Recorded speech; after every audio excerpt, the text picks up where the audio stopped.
데이 21. 교회를 보호하기. 평안에 매는 줄로 성령의 하나 되게 하신 것을 힘써 지키라. 에베소서 4장 3절. 무엇보다 사랑이 너희의 삶을 인도하게 하라. 그러면 교회 전체가 완벽한 조화를 이루게 될 것이다. 골로새서 3장 14절. 교회의 하나됨을 보호하는 것이 우리의 일이다. 교회의 하나됨이란 신약 성경에서 천국이나 지옥에 관한 얘기보다도 더 많이 언급될 만큼 중요하다. 하나님은 우리가 서로 하나됨과 조화를 경험하기 원하신다. 하나됨은 교제의 영혼이다. 하나됨이 파괴되는 것은 그리스도의 몸에서 심장이 찢겨나가는 것과 같다. 하나됨은 우리가 하나님의 교회에서 삶을 함께 경험하기를 바라시는 하나님의 방법의 본질이고 핵심이다. 그것의 모범은 삼위일체의 하나님이시고 우리도 이처럼 연합하기를 원하신다. 하나님은 희생적인 사랑, 겸손한 이타주의, 그리고 완벽한 조화의 최고의 모범이시다. 하늘에 계신 아버지는 모든 부모들과 마찬가지로 자녀들이 서로 어울려 지내는 모습에 기뻐하신다. 예수님은 로마 군병들에게 잡히시기 전 생의 마지막 순간에 우리의 하나됨을 위해 뜨겁게 기도하셨다. 요한복음 17장 20절에서 23절. 그 고통스러운 시간 속에서 그분에게 가장 중요한 것은 우리의 하나됨이었다. 이것은 그 문제가 얼마나 중요한지를 보여준다. 세상에서 교회보다 하나님께 소중한 것은 없다. 그분은 교회를 위해 가장 큰 값을 치르셨고 교회가 분열, 갈등, 그리고 부조화로 인한 치명적인 손상으로부터 보호받기를 원하신다. 우리가 하나님의 가족이라면 교제를 나누는 곳, 즉 속한 교회의 연합을 지키는 것이 우리의 책임이다. 우리는 하나됨을 지키고 교제를 보호하며 교회 가족과 모든 믿는 사람들 간의 조화를 이루기 위해 할 수 있는 것을 모두 하라고 예수 그리스도로부터 위임받았다. 성경은 이렇게 말한다. 평안에 매는 줄로 성령의 하나 되게 하신 것을 힘써 지키라. 에베소서 4장 3절. 어떻게 그렇게 할 수 있을까? 성경은 우리에게 실제적인 충고를 해준다. 서로의 차이보다는 공유하는 것에 초점을 맞추라. 바울은 이렇게 말했다. 이러므로 우리가 화평의 일과 서로 덕을 세우는 일을 힘쓰나니 로마서 14장 19절. 믿는 사람들로서 우리는 한 분, 주님, 한 몸, 한 목적, 한 아버지, 한 성령, 한 희망, 한 믿음, 한 세례, 그리고 한 사랑을 공유한다. 그리고 우리는 같은 구원, 같은 삶, 그리고 같은 미래를 공유한다. 이는 우리가 열거할 수 있는 차이점들보다 훨씬 중요한 우리가 집중해야 할 요소들이다. 우리를 각기 다른 인격, 배경, 인종, 그리고 취향을 갖도록 하신 분이 하나님임을 우리는 기억해야 한다. 그래서 우리는 이 차이를 단지 참아내는 것이 아니라 소중히 여기고 즐겨야 한다. 하나님은 획일성이 아닌 하나됨을 원하신다. 그러나 하나됨을 위해서 사소한 차이점들이 우리를 갈라놓게 두어서는 안 된다. 대신 우리는 가장 중요한 것에 초점을 맞추어야 한다. 바로 그리스도가 우리를 사랑하신 것처럼 서로를 사랑하는 법을 배우고 우리 각자와 교회에 주신 하나님의 5가지 목적을 이루는 것이다. 갈등은 주로 초점이 덜 중요한 문제들, 성경이 말하는 논쟁의 여지가 있는 문제들로 옮겨진 것을 의미한다. 우리가 인격, 선호하는 것, 해석, 스타일 혹은 방법 등에 초점을 맞출 때 분열은 항상 일어난다. 그러나 만약 우리가 서로를 사랑하고 하나님의 목적을 이루어 드리는 것에 집중한다면 조화를 이룰 수밖에 없다. 바울은 이것을 간절히 원했다. 형제들아, 내가 우리 주 예수 그리스도의 이름으로 너희를 권하노니 다 같은 말을 하고 너희 가운데 분쟁이 없이 같은 마음과 같은 뜻으로 온전히 합하라. 고린도전서 1장 10절. 현실적인 기대를 하라. 하나님이 원하시는 진정한 교제가 어떤 것인지 발견한 후에는 교회 내의 이상과 현실의 괴리 때문에 절망하기 쉽다. 그래도 우리는 그런 불완전함에도 불구하고 열정을 가지고 교회를 사랑해야 한다.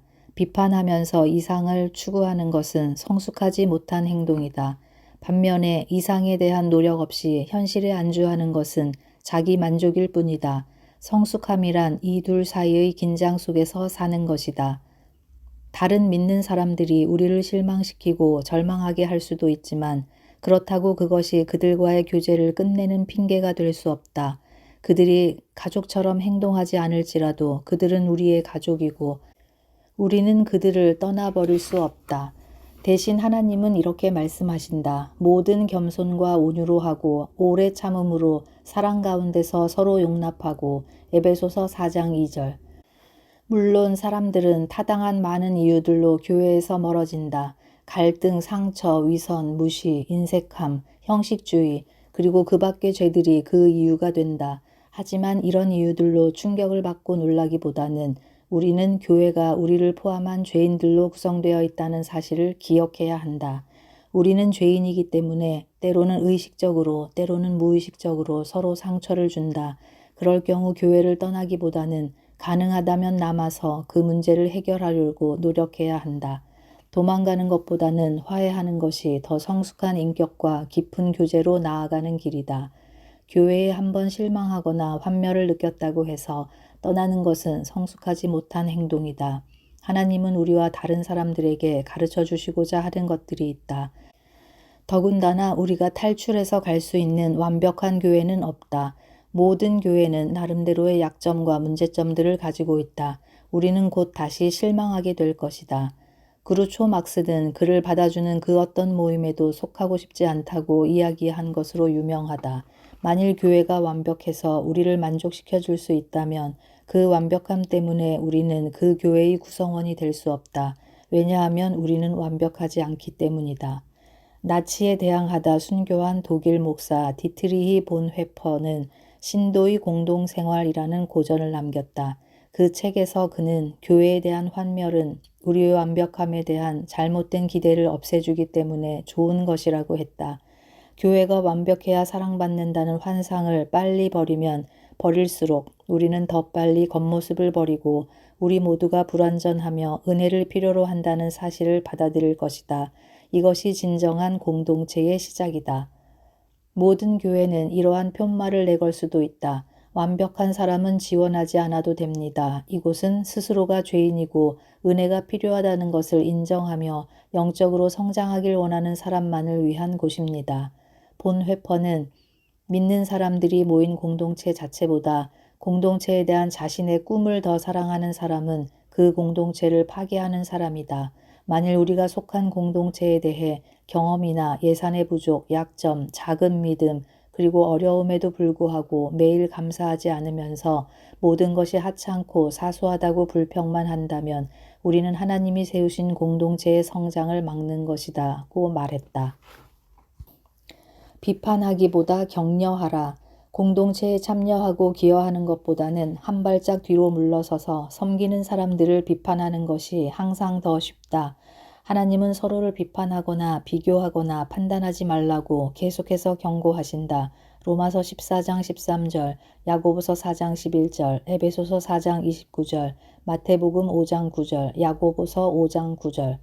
우리가 다른 믿는 사람이 믿음에서 그리고 진정한 신념에서 한 행동을 비난하면 우리는 하나님의 일을 방해하는 것이다. 남의 하인을 판단하는 너는 누구뇨? 그 섰는 것이나 넘어지는 것이 제 주인에게 있음에 저가 세움을 받으리니 이는 저를 세우시는 권능이 주께 있음이니라. 로마서 14장 4절. 바울은 다른 믿는 사람들이 우리와 다른 신념을 가졌다고 판단하거나 멸시해서는 안 된다고 덧붙인다.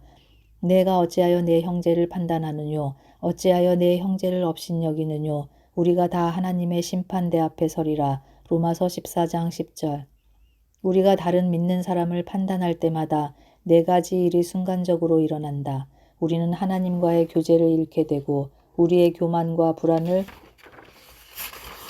드러내게 되며 하나님의 심판을 받게 되고 교회의 교제를 해치게 된다. 비판적인 영은 희생이 따르는 악이다. 성경은 사탄을 우리 형제들을 고소하던 자 계시록 12장 10절 라고 부른다. 비난하고 불평하며 하나님의 가족을 비판하는 것은 사탄의 일이다. 우리가 비판할 때마다 우리는 사탄에게 속아 그의 일을 대신해주는 꼴이 된다. 아무리 우리가 다른 크리스천들과 동의하지 않는다 해도 그들이 우리의 적이 아니라는 사실을 꼭 기억하라. 우리가 다른 믿는 사람을 비교하고 비난하는 데 보낸 모든 시간은 교제와 연합을 이루는 데 쓰여야 했던 시간이다. 성경은 이렇게 말한다. 우리의 모든 힘을 서로 사이좋게 쓰기로 동의하자. 격려하는 말로 서로를 돕자. 잘못을 지적해서 서로를 끌어내리지 말자. 로마서 14장 19절. 험담을 귀담아 듣지 말라. 험담은 우리가 그 문제나 해결책과 전혀 관계가 없을 때 남에게 정보를 전하는 것이다. 우리는 험담을 퍼뜨리는 것이 잘못임을 안다. 하지만 우리가 교회를 보호하기 원한다면 험담을 귀담아 들어서도 안 된다. 험담에 귀 기울이는 것은 훔친 물건을 받는 것과 같다. 우리도 똑같이 죄를 짓는 것이다. 누군가 우리에게 다른 사람을 험담하려 할 때 용기를 내어서 그만하세요. 저는 그것을 알 필요가 없습니다. 그 사람과 직접 이야기해 보셨나요? 라고 말하라. 우리에게 험담을 늘어놓는 사람은 우리에 대해서도 험담을 한다. 그들을 믿어서는 안 된다. 만일 우리가 다른 사람에 대한 험담에 귀를 기울인다면 하나님은 우리를 악으로 행하는 자라 부를 것이다. 잠언 17장 4절, 16장 28절. 악을 행하는 자만이 악을 행하는 자의 말을 듣는다. 잠언 17장 4절. 이들은 자신만을 생각하고 교회를 분열시키는 자들이다. 유다서 1장 19절. 하나님의 양우리 속에서 때로 가장 큰 상처를 늑대가 아닌 다른 양으로부터 받는다는 것은 슬픈 일이다. 바울은 동족을 잡아먹는 식인종 같은 크리스천들이 교제를 해치는 것에 대해 경고했다. 갈라디아서 5장 15절. 성경은 이러한 사람들을 피해야 할 대상이라고 말한다. 두루 다니며 한담하는 자는 남의 비밀을 누설하나니 입술을 벌린 자를 사귀지 말지니라. 잠언 20장 19절. 교회 내의 갈등을 가장 빨리 해결하는 방법은 험담을 퍼뜨리는 이들과 사랑의 모습으로 대면하여 그만하도록 요구하는 것이다. 솔로몬은 이렇게 지적했다. 나무가 다하면 불이 꺼지고 말장이가 없어지면 다툼이 쉬느니라. 잠언 26장 20절. 갈등을 해결하는 하나님의 방법을 익히라. 지난 장에서 언급한 원칙들 말고도 예수님은 교회의 갈등을 해결하는 3단계의 간단한 과정을 제시해 주셨다. 만일 내 형제가 너에게 상처를 주면 그에게 가서 이야기하고 너희 둘이서 문제를 해결하라. 만일 그가 너의 말을 듣는다면 너는 친구를 얻은 것이다. 만일 그가 듣지 않는다면 2-3사람을 데리고 가서 그 자리에서 다시 한번 이야기를 하라. 그래도 듣지 않는다면 이를 교회에 알리라. 마태복음 18장 15절에서 17절. 갈등이 일어나고 있을 때 상대방에게 용기를 내어 직접 얘기하기보다는 제3자에게 불평을 늘어놓는 것이 인간의 본성이다. 하지만 이것은 상황을 더 악화시킬 뿐이다. 그것보다 우리는 관련된 사람에게 직접 가야 한다. 개인적으로 대면하는 것이 항상 첫 번째 단계이고 이는 빠를수록 좋다.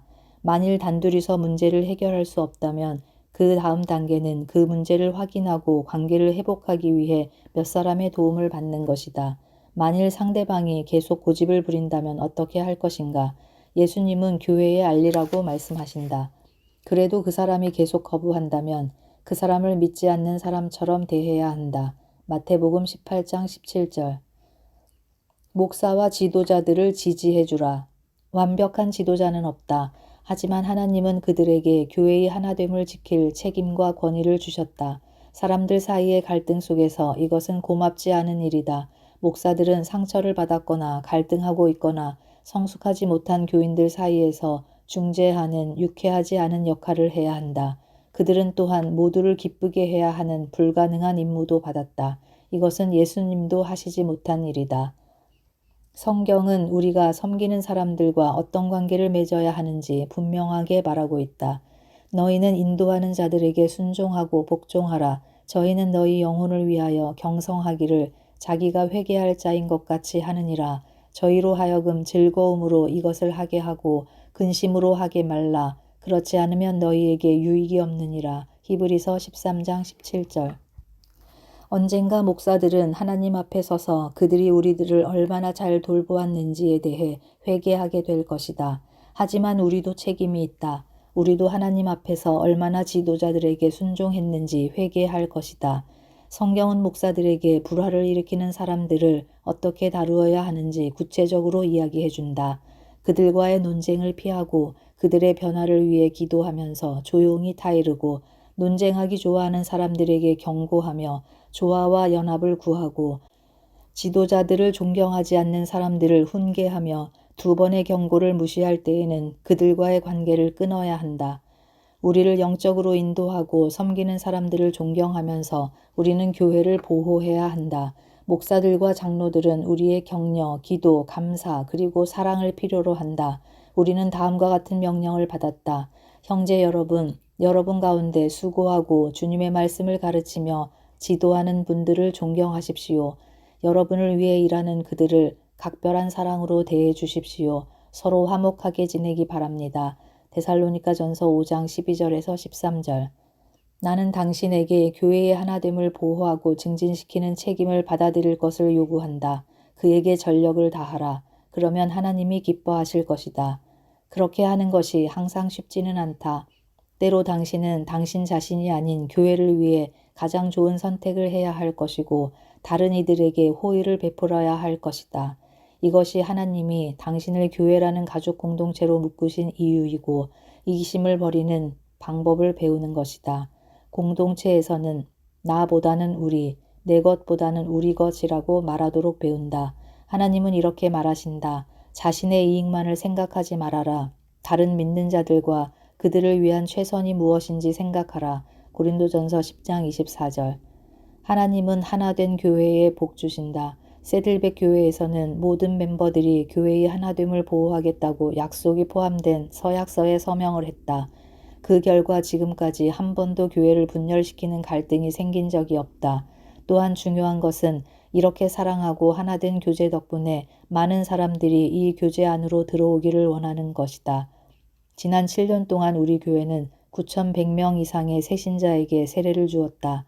하나님이 당신을 찾아온 많은 초신자들을 가장 따뜻한 인큐베이터와 같은 교회로 보내주신다. 우리는 우리가 속한 교회를 조금 더 따뜻하고 사랑이 넘치는 곳으로 만들기 위해 개인적으로 무엇을 하고 있는가? 우리가 속한 지역사회에는 사랑을 갈망하며 속할 곳을 찾고 있는 사람들이 많다. 진실은 모든 사람이 사랑받아야 하고 사랑받기를 원한다는 것이다. 만약 모든 교인들이 진정으로 서로 사랑하고 아끼는 교회를 사람들이 찾는다면 우리는 밀려오는 그들을 더 이상 수용할 수 없어 교회 문을 잠궈야 할지도 모른다.